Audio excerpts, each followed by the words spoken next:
Hello ಸ್ನೇಹಿತರೆ, welcome back to my channel. ನಾನು ಸರೋಜಾ.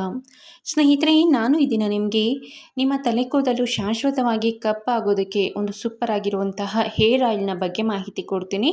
ನೀವು ಈಗ ಪ್ರೆಸೆಂಟ್ ಯೂಸ್ ಮಾಡ್ತಾ ಇರುವಂತಹ ಹೇರ್ ಆಯಿಲ್ನ ಬದಲಾಗಿ ಈ ಒಂದು ಹೇರ್ ಆಯಿಲ್ನ ಯೂಸ್ ಮಾಡಬೇಕಾಗತ್ತೆ ಅಷ್ಟೇ. ವಾರಕ್ಕೆ 2 ಬಾರಿಯಾಗಿ ಈ ಒಂದು ಹೇರ್ ಆಯಿಲ್ನ ನೀವು ನಿಮ್ಮ ತಲೆಗೆ ಹಚ್ಚೋದ್ರಿಂದ ನಿಮ್ಮ ತಲೆ ಕೂದಲಲ್ಲಿ ಅಂದರೆ ಈಗ ಪ್ರೆಸೆಂಟ್ ಇರುವಂತಹ ಬಿಳಿ ಕೂದಲು ಸಹ ಕೂಡ ಶಾಶ್ವತವಾಗಿ ಕಪ್ಪಾಗುತ್ತೆ, ಅಂದರೆ ಪರ್ಮನೆಂಟ್ ಕಪ್ಪಾಗುತ್ತೆ. ಅದರ ಜೊತೆಗೆ ಮುಂದೆ ಬರುವಂತಹ ಬಿಳಿ ಕೂದಲನ್ನು ಸಹ ಕೂಡ ತಡೆಯೋದಕ್ಕೆ ತುಂಬಾ ಸಹಾಯ ಮಾಡುತ್ತೆ ಅಂತಲೇ ಹೇಳಬಹುದು. ಅಲ್ಲದೆ ಈಗಂತೂ ಚಿಕ್ಕ ಮಕ್ಕಳಿಗೆಲ್ಲ ಸಹ ಕೂಡ ಬಿಳಿ ಕೂದಲು ಬಂದಿರುತ್ತಲ್ವ, ಸೊ ಆ ಮಕ್ಕಳಿಗೂ ಸಹ ಕೂಡ ಈ ಒಂದು ಹೇರ್ ಆಯಿಲ್ನ ಆರಾಮಾಗಿ ಯೂಸ್ ಮಾಡ್ಬೋದು.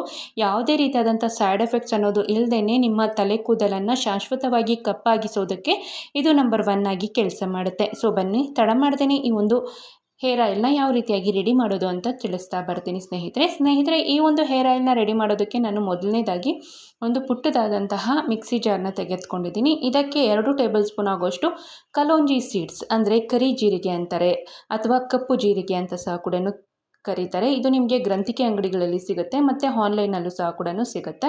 ಇದು ಸಂಪೂರ್ಣವಾಗಿ ಕಪ್ಪಾಗಿರುತ್ತೆ. ಸೊ ಆ ಕಾರಣಕ್ಕಾಗಿ ನಮ್ಮ ತಲೆ ಕೂದಲನ್ನು ಕಪ್ಪಾಗಿಸೋದಕ್ಕೆ ಈ ಒಂದು ಕಲೋಂಜಿ ಸೀಡ್ಸ್ ನಂಬರ್ 1 ಆಗಿ ಕೆಲಸ ಮಾಡುತ್ತೆ ಅಂತಲೇ ಹೇಳಬಹುದು. ಸೊ ನಂತರ ಒಣಗಿರುವಂತಹ ಕರಿಬೇವಿನ ಸೊಪ್ಪನ್ನು ಹಾಕ್ಕೊಂಡಿದ್ದೀನಿ, ಒಂದು ಮುಷ್ಟಿ ಆಗೋಷ್ಟು. ಸೊ ಹಾಕಿದ ನಂತರ ಇದನ್ನು ಫೈನ್ ಪೌಡರ್ ಮಾಡ್ಕೊಳ್ಬೇಕಾಗತ್ತೆ. ಫೈನ್ ಪೌಡರ್ ಮಾಡಿಕೊಂಡು ಬೇಕಿದ್ರೆ ಜರಡಿ ಸಹ ಕೂಡ ಮಾಡ್ಕೊಳ್ಬಹುದು, ಅಂದರೆ ಅದನ್ನು ಸಂಪೂರ್ಣವಾಗಿ ಪುಡಿ ಇರಬೇಕಲ್ವ, ಸೊ ಆ ಕಾರಣಕ್ಕಾಗಿ. ಇಲ್ಲ ಅನ್ನೋದಾದರೆ ಜರಡಿ ಮಾಡ್ದೇ ಹಾಗೆ ಸಹ ಕೂಡ ಫೈನ್ ಪೌಡರ್ ಆಗಿದ್ದರೆ ಹಾಗೆ ಸಹ ಕೂಡ ಯೂಸ್ ಮಾಡ್ಬೋದು.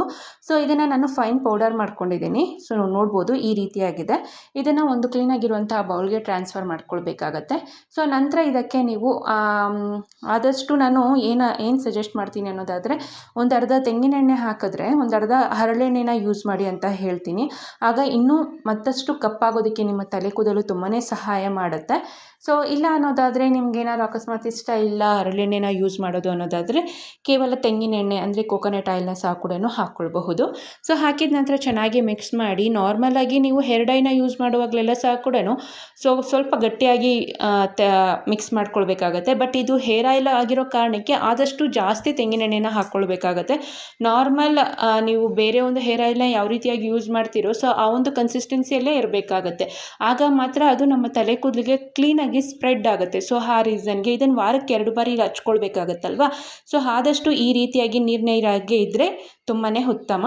ಸೊ ಲಿಕ್ವಿಡ್ ಕನ್ಸಿಸ್ಟೆನ್ಸಿಯಲ್ಲಿ ಇರಬೇಕಾಗತ್ತೆ. ಸೊ ಇದನ್ನು ಸಂಪೂರ್ಣವಾಗಿ ರೆಡಿ ಮಾಡಿಕೊಂಡು ನೀವು ಒಂದೊಳ್ಳೆ ಹೇರ್ ಟೈಟ್ ಕಂಟೈನರ್ ಅಥವಾ ಒಂದು ಬಾಟಲ್ಗೆ ಹಾಕಿ ತುಂಬ ದಿನಗಳ ಕಾಲ ಸ್ಟೋರ್ ಮಾಡಿ ಸಹ ಕೂಡ ಯೂಸ್ ಮಾಡಬಹುದು. ಸೊ ಇದನ್ನು ಯಾವ ರೀತಿಯಪ್ಪ ಯೂಸ್ ಮಾಡೋದು ಅನ್ನೋದಾದರೆ ಫೈನಲ್ ಆಗಿ ಹೇಳ್ತೀನಿ. ಅದಕ್ಕಿಂತ ಮುಂಚೆ ನೀವೇನಾದರೂ ಈ ಒಂದು ಚಾನಲ್ನ ಇದೇ ಮೊದಲನೇ ಬಾರಿ ನೋಡ್ತಿದ್ರೆ ಮತ್ತಷ್ಟು ಬ್ಯೂಟಿ ಟಿಪ್ಸ್ಗಾಗಿ ದಯವಿಟ್ಟು ಈ ಚಾನಲ್ನ ಸಬ್ಸ್ಕ್ರೈಬ್ ಮಾಡ್ಕೊಳ್ಳಿ. ಹಾಗೆ ಪಕ್ಕದಲ್ಲಿರುವಂತಹ ಬೆಲ್ ಐಕನ್ನ ಕ್ಲಿಕ್ ಮಾಡಿ ಹಾಲ್ ಅಂತ ಕೊಡಿ. ಸೊ ದಟ್ ನಾನು ಹಾಕುವಂತಹ ಮುಂದಿನ ಇದೇ ರೀತಿಯಾದಂತಹ ಬ್ಯೂಟಿ ಟಿಪ್ಸ್ನ ನೋಟಿಫಿಕೇಷನ್ಸ್ ನಿಮ್ಮವರೆಗೂ ಬರುತ್ತೆ. ಈಗ ಆಲ್ರೆಡಿ ಯಾರ್ಯಾರು ನನ್ನ ಚಾನಲ್ನ ಸಬ್ಸ್ಕ್ರೈಬ್ ಮಾಡ್ಕೊಂಡಿದ್ದೀರೋ ಅವ್ರಿಗೆಲ್ಲ ಸಹ ಕೂಡ ಹೃತ್ಪೂರ್ವಕವಾದ ಧನ್ಯವಾದಗಳು.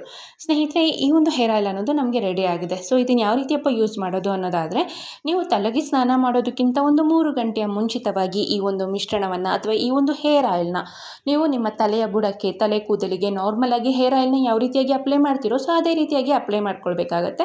ನಂತರ 3 ಗಂಟೆ ಆದ ನಂತರ ನೀವು ಆದಷ್ಟು ಉಗುರು ಬೆಚ್ಚಗೆ ನೀರನ್ನು ಯೂಸ್ ಮಾಡಿ, ಸೊ ನೀವು ಯೂಸ್ ಮಾಡುವಂಥ ಶ್ಯಾಂಪು ಅಥವಾ ಸೀಗೆಕಾಯಿನ ಯೂಸ್ ಮಾಡಿ ಹೇರ್ ವಾಶ್ನ ಮಾಡ್ಕೊಳ್ಬೇಕಾಗತ್ತೆ. ಸೊ ಇದೇ ರೀತಿಯಾಗಿ ವೀಕ್ಲಿ ಟ್ವೈಸ್ ಈ ಒಂದು ಹೇರ್ ಆಯಿಲ್ನ ನಾರ್ಮಲಾಗಿ ನೀವು ತೆಂಗಿನೆಣ್ಣೆನ ಯಾವ ರೀತಿಯಾಗಿ ತಲೆ ಹಚ್ಕೊಳ್ತೀರೋ ಸೊ ಆ ರೀತಿಯಾಗಿ ಈ ಒಂದು ಹೇರ್ ಆಯಿಲ್ನ ಹಚ್ಚೋದ್ರಿಂದ ನಿಮ್ಮ ತಲೆ ಕೂದಲು, ಈಗ ಆಲ್ರೆಡಿ ಬಂದಿರುವಂಥ ಬಿಳಿ ಕೂದಲು ಸಹ ಕೂಡ ಕಪ್ಪಾಗುತ್ತೆ. ಅದರ ಜೊತೆಗೆ ಮುಂದೆ ಬರುವಂತಹ ಬಿಳಿ ಕೂದಲನ್ನು ಸಹ ಕೂಡ ತಡೆಯುತ್ತೆ ಅಂತಲೇ ಹೇಳಬಹುದು. ಓವರಾಲಾಗಿ ಹೇಳಬೇಕು ಅನ್ನೋದಾದರೆ, ನಿಮ್ಮ ತಲೆ ಕೂದಲು ಶಾಶ್ವತವಾಗಿ ಕಪ್ಪಾಗೋದಕ್ಕೆ ಈ ಒಂದು ಹೇರ್ ಆಯಿಲ್ ಅನ್ನೋದು ನಂಬರ್ 1 ಆಗಿ ಕೆಲಸ ಮಾಡುತ್ತೆ. ಯಾವುದೇ ಕಾರಣಕ್ಕೂ ತಿಂಗಳು ನೀವು ಹೇರ್ ಡೈನ ಯೂಸ್ ಮಾಡೋ ಹಾಗೆ ಇಲ್ಲ. ಈ ಒಂದು ವಾರದಲ್ಲಿ 2 ಬಾರಿಯಾಗಿ ಈ ಒಂದು ಹೇರ್ ಆಯಿಲ್ನ ನಾರ್ಮಲ್ ಆಗಿ ಹೇರ್ ಆಯಿಲ್ನ ಯಾವ ರೀತಿಯಾಗಿ ಹಚ್ಕೊಳ್ತೀರೋ ಸೊ ಅದೇ ರೀತಿ ಹಚ್ಚಿದ್ರೆ ಸಾಕಾಗುತ್ತೆ. ಸೊ ಇದಿಷ್ಟು ಈ ಮಾಹಿತಿ ಆಗಿತ್ತು ಸ್ನೇಹಿತರೆ. ಈ ವಿಡಿಯೋ ನಿಮಗೆ ಇಷ್ಟ ಆಗಿದೆ ಅಂದ್ಕೊಂಡಿದ್ದೀನಿ. ಇಷ್ಟ ಆಗಿದ್ದಲ್ಲಿ ದಯವಿಟ್ಟು ಲೈಕ್ ಮಾಡಿ, ಶೇರ್ ಮಾಡಿ, ಕಮೆಂಟ್ ಮಾಡಿ. ವಿಡಿಯೋ ನೋಡಿದ್ದಕ್ಕಾಗಿ ಧನ್ಯವಾದಗಳು.